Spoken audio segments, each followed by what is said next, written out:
reminded of a time when I was the president of the Penn State Alumni Association, and the athletic department had a motto, and it was one team. And I was in the back room, and before we came out here, what strikes me about this and the introductions that I'm gonna make here is one team. We have local, we have county, we have state, and we have federal agencies that are working together to do this extraordinary investigation that brings us here today. Next to me, of course, is our Attorney General, Michelle Henry, Bucks County District Attorney Matt Weintraub, our Chief of County Detectives, Mark Bernsteel. We have Adam Sucheski, I'm sorry, Adam, who's the Fort Washington Senior Supervisory Agent. Next to him, we have ATF Special Agent in Charge, Eric DeGree. We have Pat Malloy, the Chief of the Abington Township Police Department, and we have on the end, we have our Troop K Commander, Gerard McShay, and our Pennsylvania State Police Captain of the Criminal Drug Investigation Unit, which is Michael Andrusiak. I appreciate all of them being here to join us today. So one of the major problems we are facing in the southeast of Pennsylvania is straw purchases and the distribution of illegal firearms.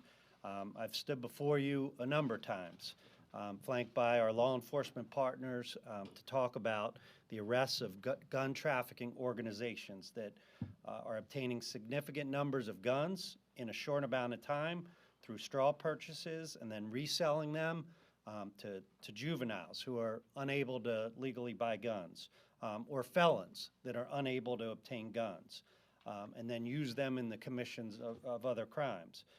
Someone who has been involved in domestic violence or has a mental illness who buys guns from drug traffickers that doesn't care about those things. So since the fall of 2020, the Montgomery County Detective Bureau has investigated and tracked down and arrested on approximately 750 straw purchase firearms. Some of those cases involve only a few guns, but others involve significant numbers of firearms. September 2020, we had 44 straw purchase guns in a drug trafficking organization that was run in part by a 17-year-old. In November of 2020, we arrested a Philadelphian, Daniel Lucas, who traveled nearly 1,900 miles to 7 counties in a short amount of time where he bought 36 guns. 2021, we arrested 14 men and women who purchased 29 firearms. November 22, 6 defendants were arrested for trafficking illegal firearms, and part of that group's sale pitch where they were soldering off the serial numbers in their sales. So today, we're here to talk about a group that was involved in buying and selling the most firearms that we have to date, and that's 94 firearms purchased. And there was an additional 23 firearms that they attempted to purchase but were denied. So like these other defendants, these 8 defendants who bought firearms and sold them for money and armed criminals. This investigation began with Chief Malloy's department when his detectives and our detectives came across information when they were investigating another case. So then law enforcement starts to follow these multiple firearms through the defendants, through electronic records of sales, or EROS, and through hard copies of the ATF and the Pennsylvania State Police forms at gun stores. So detectives used surveillance, they used interviews, they used information from law enforcement agencies, call detail records, cell phone downloads, social media analysis, tracking our cash transfers, inspection forms used in purchasing firearms, and other methods of investigation. So this investigation, and we've gone through a lot of our partners here, but it's led by a group of our detectives, the agents from the Attorney General's office, Bucks County Detective Bureau, Pennsylvania State Police, and again, our federal partners at ATF and FBI, and they ultimately led to Larry Williams. Larry Williams is a 40-year-old Philadelphian who was the organization's leader. Williams couldn't buy a firearm because of some of his past indiscretions, so he was prohibited from buying, owning, or possessing. So he recruited other defendants who lived in Philadelphia to buy firearms. So we have Robert Cooper, the third, 23 years old. In less than 2 months in the summer of 2021, he bought 41 firearms. Zaire Stenson, 26-year-old, bought 36 firearms. Raul Jernigan, 24-year-old, bought 8 firearms. Kevin Lester Logan, 24-year-old, bought 3 firearms. Daynell Jones, 40 years old, and Williams' partner, bought 3 firearms. Zakayla DeShields, 22-year-old, bought 3 firearms this past January 5th and 6th. And then there was Shahid Smalley, 23-year-old. He attempted to buy 5 firearms in December 2022, but he got declined. So the investigation found that oftentimes Williams would accompany these straw purchasers to gun stores and help choose the weapons. Or he directed the purchases from afar using text or phone conversations. So after the straw purchasers filled out the federal and state paperwork and lied on it, vowing that the gun is for their own use, they walked out of the gun store and handed these guns over to Larry Williams, who immediately sold them to people that under the law can't buy a firearm. One of the things that was striking about this gun trafficking organization was the speed at which Williams was able to sell these firearms. Many times, Williams would be communicating with a potential buyer, and when the buyer would call back or text them within an hour to say, hey, I want that firearm, it was already sold to somebody else. So seemingly there was a huge demand for these illegal firearms. Another striking aspect of this was that about half of the 94 firearms purchased and the 23 attempted purchases by this gun trafficking organization were done at gun shows across Pennsylvania. They bought guns at the Oaks gun show in Montgomery County, in Allentown, in Bloomsburg, in Wind Gap, in York, and other locations. Typically, these defendants would purchase multiple firearms from different dealers at the same gun show.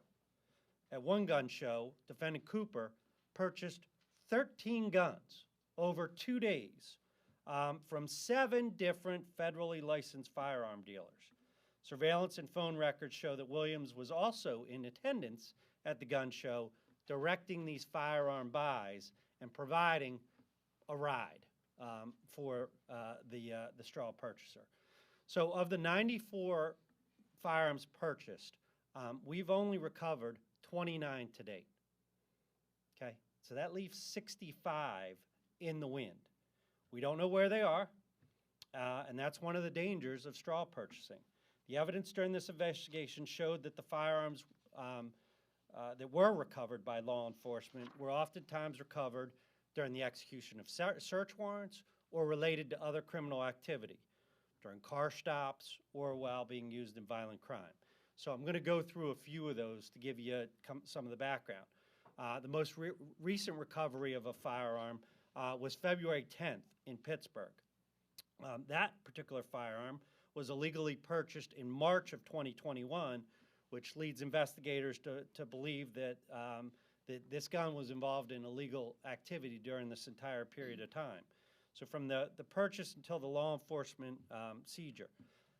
Other violent crimes were where firearms were purchased by this gun trafficking organization and recovered include October 7th, 2021, a gunpoint robbery in Wolcott, Connecticut, a January 10th, 22 shooting in Philadelphia, where a firearm purchased by this gun trafficking group was found at the scene.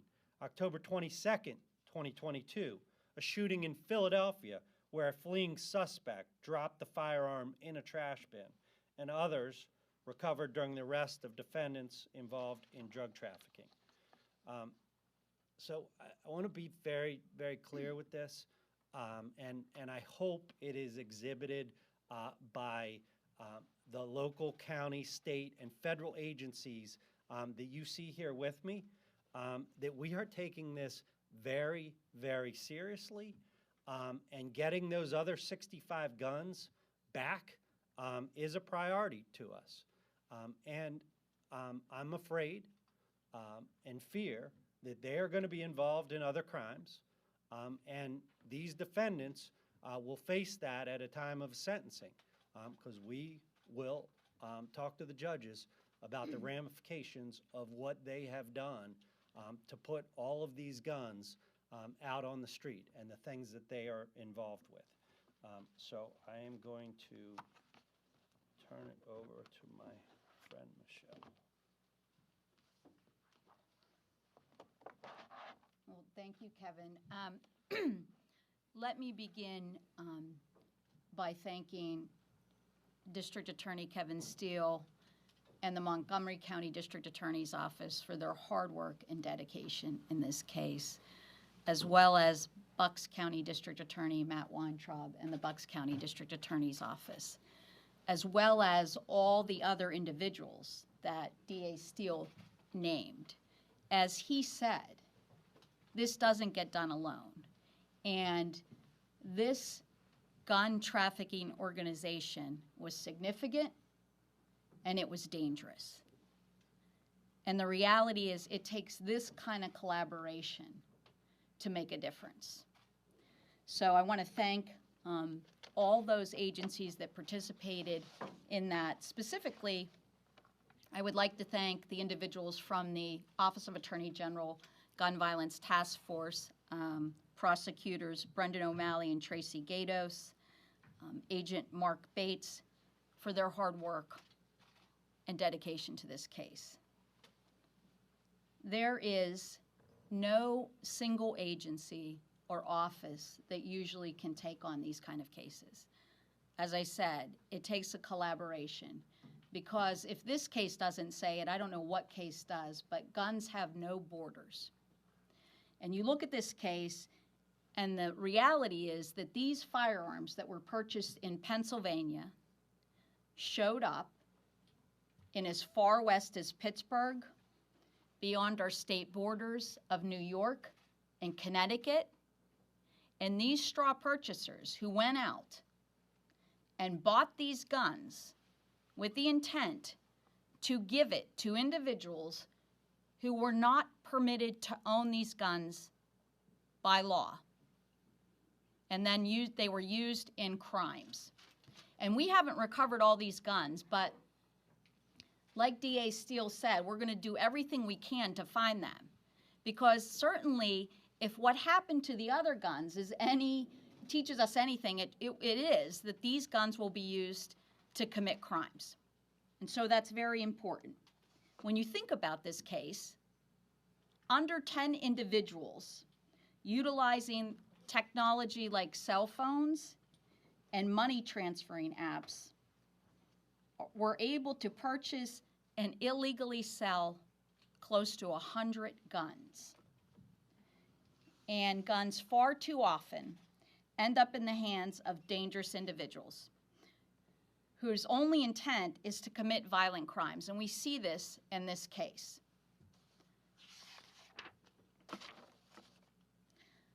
And while this case is a big case, it involves a lot of guns, we want to acknowledge that there could have been even more weapons if not for the flag raised by many of the firearm dealers who precluded some of the purchases from going through. In many instances, the gun stores refused to complete the sale, and contacted authorities. They did the right thing. But despite that fact, this case shows that there are still many ways for criminals to flood our streets with firearms.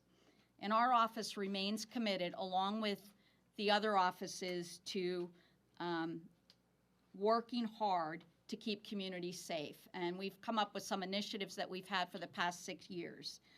Initiatives like Track and Trace that gives investigators the ability to access shared information and help uncover the scale, the connections between this widespread operation. So we saw the utilization of Track and Trace in this case as well.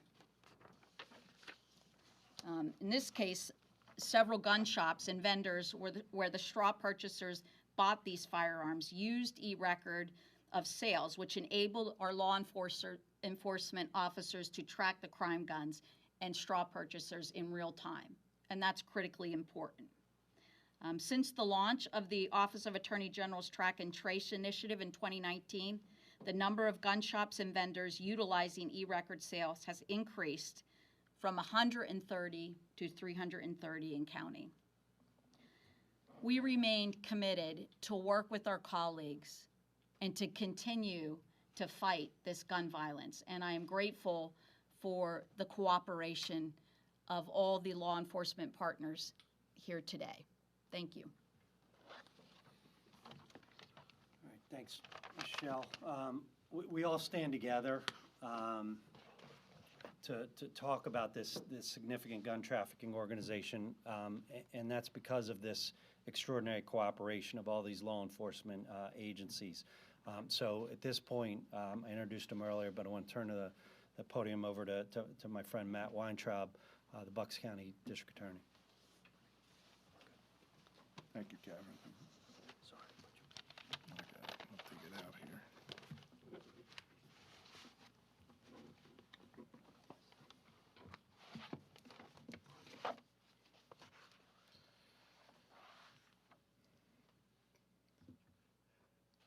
It's important for us to acknowledge when we and our partners do a good job in keeping people in our communities safe. It's important for us to make sure that the people that we've sworn to protect and serve, to ensure them that they should feel safe, that we are working tirelessly around the clock to make sure that they not only are safe, but that they can feel safe. And to that end, today is a proud day. Today's a great day to stand up here with my partners in law enforcement, all of whom we've collaborated with to accomplish this goal. We've dismantled the Larry Williams gun trafficking organization. So in that regard, today is a great day.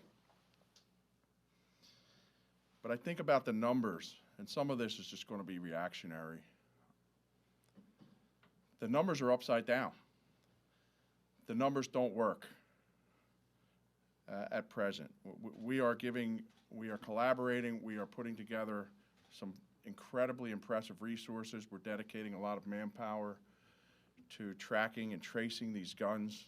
The issue, though, that we have, but for the grace of some, and I would say probably many, gun dealers that are being responsible, that are A, catching these gun sales before the sales are completed, and B, reporting them, is it's a lot like locking the barn doors after the horses have already escaped the barn. The other number, the numbers that strike me are, yes, we recovered almost 30 guns, but that leaves another 65 guns that are out there, and sadly, I can never fully exhale because I'm always waiting to get that call to learn that this illegally purchased gun or that illegally obtained gun or possessed gun was used to do some terrible damage to one of our citizens. So we have to do a better job. It's not for lack of effort, it's not for lack of ingenuity or creativity, but in this instance, the criminals are often at an advantage. It's almost surreal to me. And to draw an analogy, I feel like I'm a part of the Elliot Ness team of law enforcement in the movie The Untouchables, if you guys remember that, and I'm dating myself a little bit. They never gave up, they never quit, and they did make a difference, but man, oh man, they were swimming upstream for quite a while to put it bluntly, we are awash in a sea of illegal guns that are too easy to acquire, and many of which we know, we have the proof in this case, have been used to commit violent crimes. But we must not give up. We will not give up. These illegal gun purchases and transfers and uses must be stopped. So in my mind, I have the order of deterrence. The first goal, of course, is to deter all illegal gun purchases and possessions from here and happily ever after. The second goal is to deter people from doing it here in Montgomery County, in Bucks County, across Pennsylvania, in Abington. And most specifically, the most immediate goal is to deter the Larry Williams gun trafficking organization and all of its members from illegal gun purchase and possession. And to that, I say mission accomplished. And if we have to do this, one straw purchaser, one gun trafficker, one illegal gun possessor, one person that commits a crime with a gun, causing it to be a crime gun at a time, that's what we're going to do. That's what we've been sworn to do. For today, we have done that at least. But I tell you, it's not enough. Working together, though, I do believe we can accomplish all three goals. Attorney General Henry, she alluded to some of the processes that we currently use. I'm certainly not going to give away any secrets, but I will admit to you that I often follow the lead of my brother Kevin Steele in some of the novel things that he comes up with, some of the novel approaches, some of the collaboration of all the people that we have here in tackling this problem. Right now, the numbers are upside down, but they don't need to be that way forever. I am a cockeyed optimist. I do think we can solve this problem. But it's going to take every person here, every resource that we have at our disposal, things that we've already thought of, things that we have yet to come up with to solve this problem. This is clearly an all hands on deck situation. But I promise you, we will not rest until we solve this problem. We owe it to you. And as I like to end all too many of these press conferences related to gun seizures with this phrase, more to come. Thank you. Thanks, Matt. I just want to go through a couple things. We're in the process of arresting these defendants and getting them arraigned currently on the charges that they have before you. The defendants Robert Cooper and Malik Raul Jernigan were arrested yesterday, and they were arraigned by Magistrate District Judge Henry Shireson. Judge Shireson set significant bail on Cooper at $250,000 cash. That was reviewed today by Judge Virgil Walker in the Court of Common Pleas, and he revoked his bail, so he's got no bail on it, so he won't be getting out or going anywhere. Raul Jernigan's bail, again, significantly, Judge Shireson set it at $50,000 cash, and he was not able to post. That was reviewed today, and his bail now sits at $99,000 cash. Hopefully that sends a bit of a message that our courts are taking these cases very, very significantly, and they are in our correctional facility. So this morning, the detectives invested Danelle Jones, Shadid Smalley, and Zaire Stenson. They are all awaiting arraignment at this point. Larry Williams has been in the correctional facility since January 6th of 2023 when he was arrested by our team as he was executing a straw purchase So that was on limited charges. He's going to be arraigned again today on all of the charges that are before you, and I believe it's a 139-page affidavit of probable cause related to this investigation. There's two that we have not arrested yet, and anybody that has information on Zakayla DeShields and Kevin Logan, we asked them to call the Montgomery County detectives at 610-278-3368. Preliminary hearing is currently scheduled for 11:30 a.m. on March 7th for the defendants before Magisterial District Judge Kathleen Kelly Rebar, who we conducted our preliminary hearing, and Kathleen Kane before, and so she'll be arraigning those defendants, and then they'll get a bail review at common pleas, but that's all pending, and we'll take questions from you at this point. You said earlier that this investigation stemmed from information from an earlier investigation. A few months ago, you and DA Weintraub had a similar press conference in Abington about the Robinson brothers. Is that the investigation that led to this one?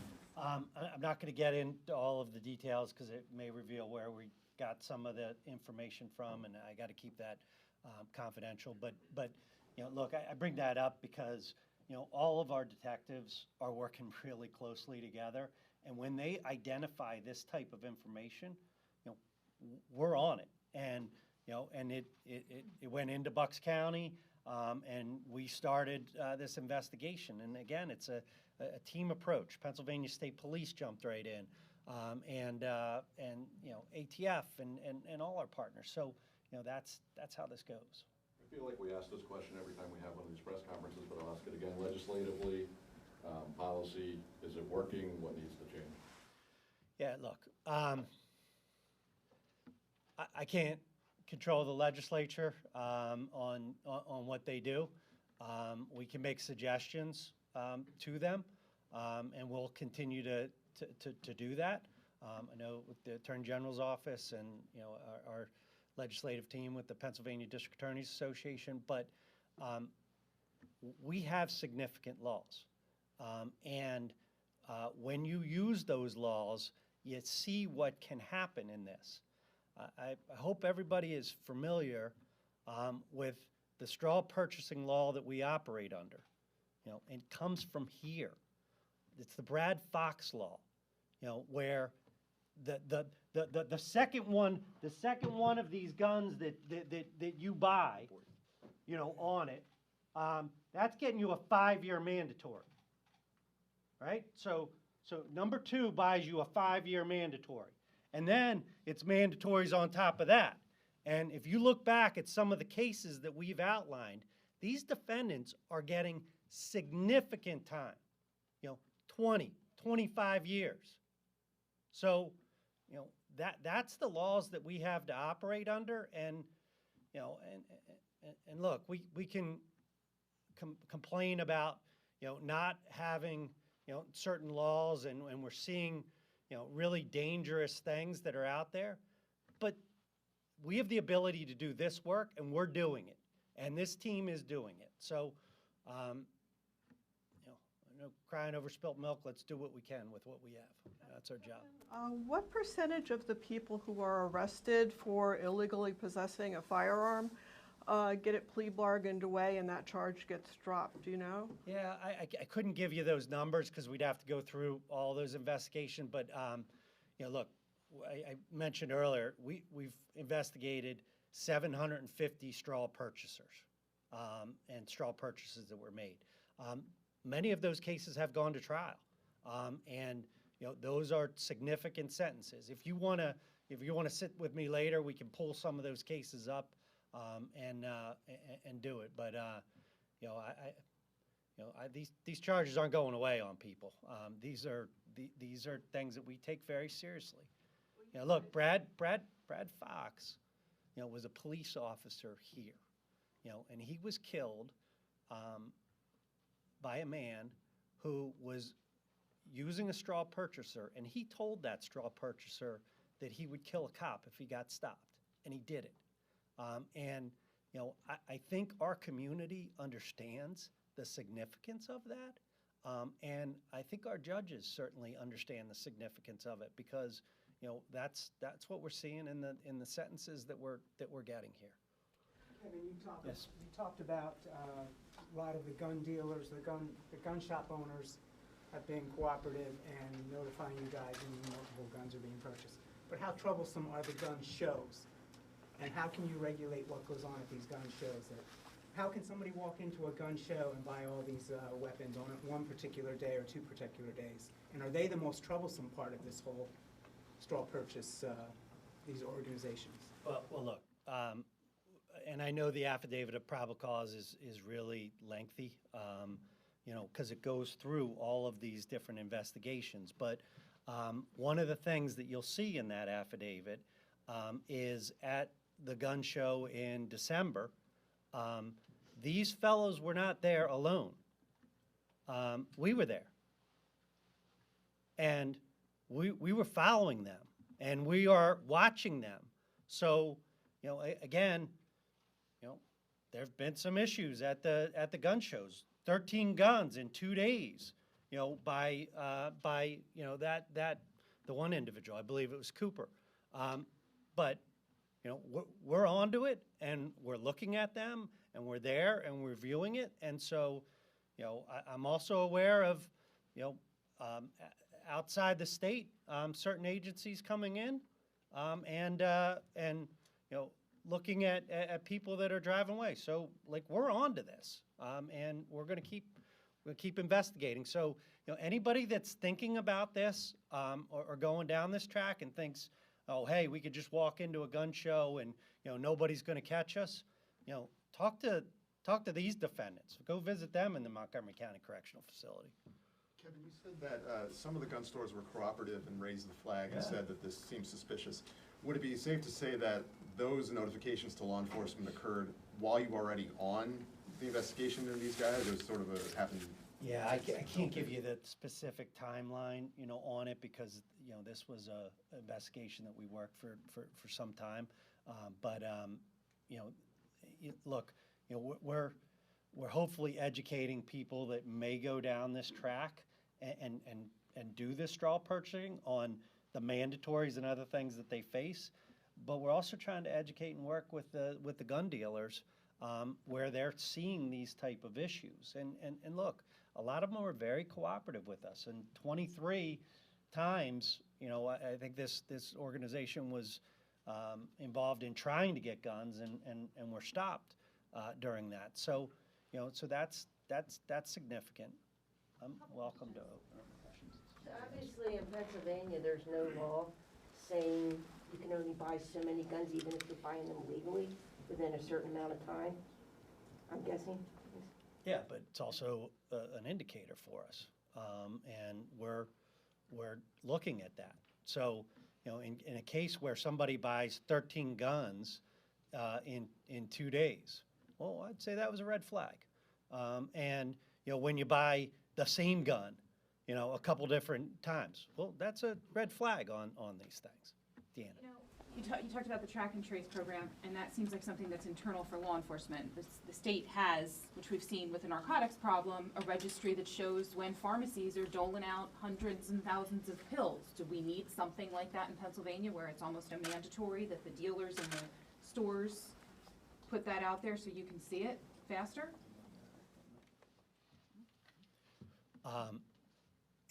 Ideally, everybody is on, you know, the electronic records system.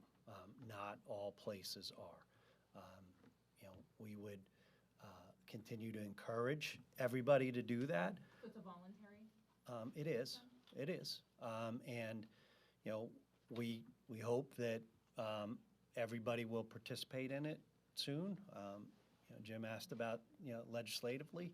You know, it would be great to see the legislature do something along those lines because, you know, we've been able to work within the system with the opioid issues that have gone on. So it's possible to do.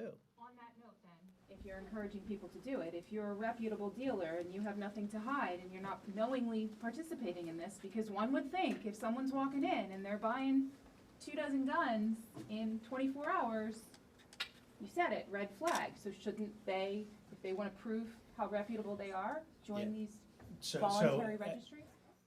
And I guess, and I don't want to argue for people that I would really like to be on this registry, but some of these dealers are very small.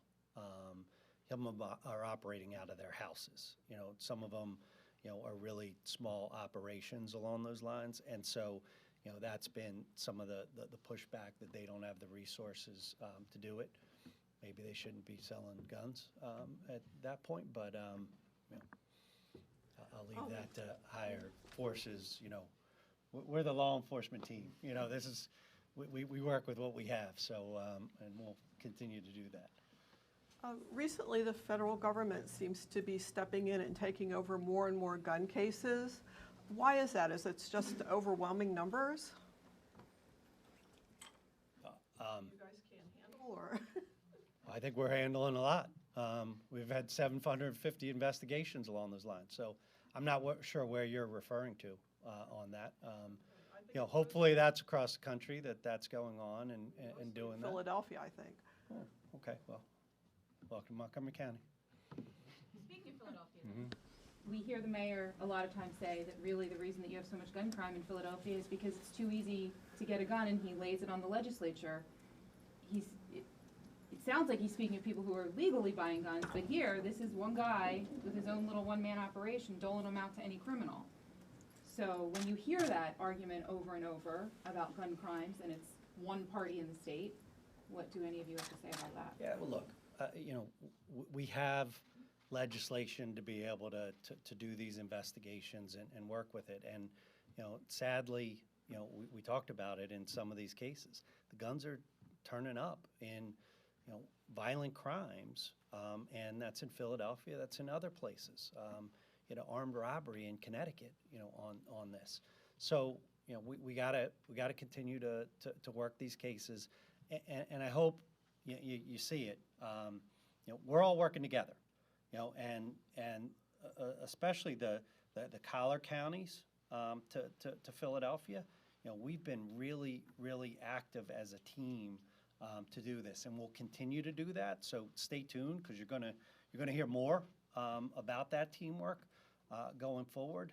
But, you know, Matt's got Bucks, I got Montgomery, and so that's our focuses on things. And when more of these show up, there's a system in place you'll know pretty soon. I'm sorry. When more of these guns, you say you have 29 out of the 89, 90 that were sold here. So you'll know pretty soon when they show up at crime scenes, and that'll be part of this investigation later, and you'll know. You bet. You bet. Yep. And we're gonna use that information, and have used that information.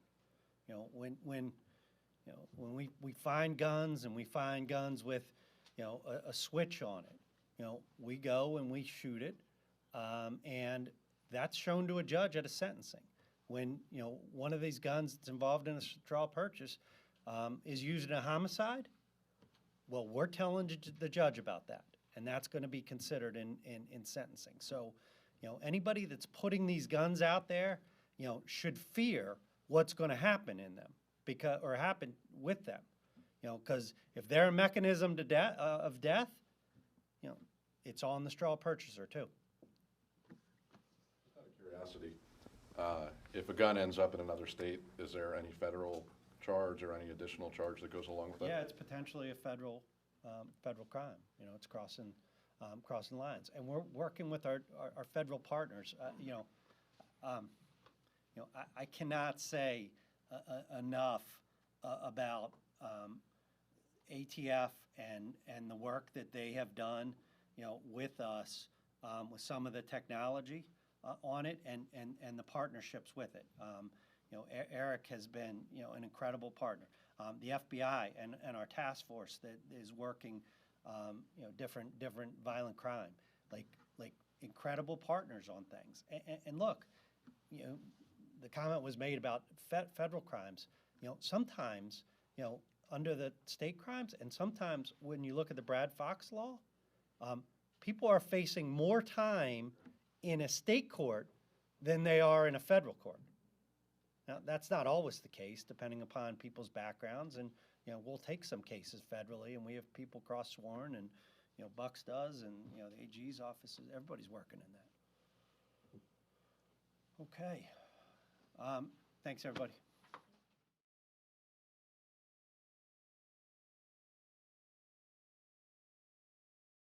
Shops and vendors utilizing e-record sales has increased from 130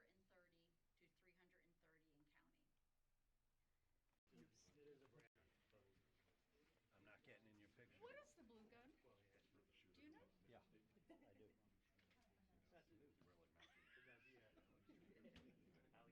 For each of the 8 defendants. We will talk about it. Everybody's been arrested. Well, 2 of the defendants have not yet been arrested. We're still looking for them. But this is how much it weighs. Wow. So we are sending out the press release, the face sheet. Okay. Take one. You need one. Thank you so much. I'll read the headline. No, I'm looking at it. Hey, can I have one? Yeah, I'm I got Travis.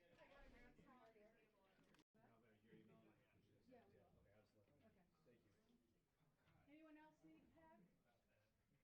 Oh no. It was like 400.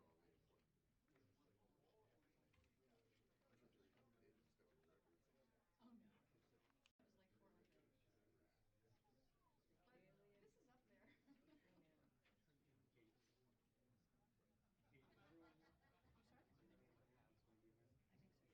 Well,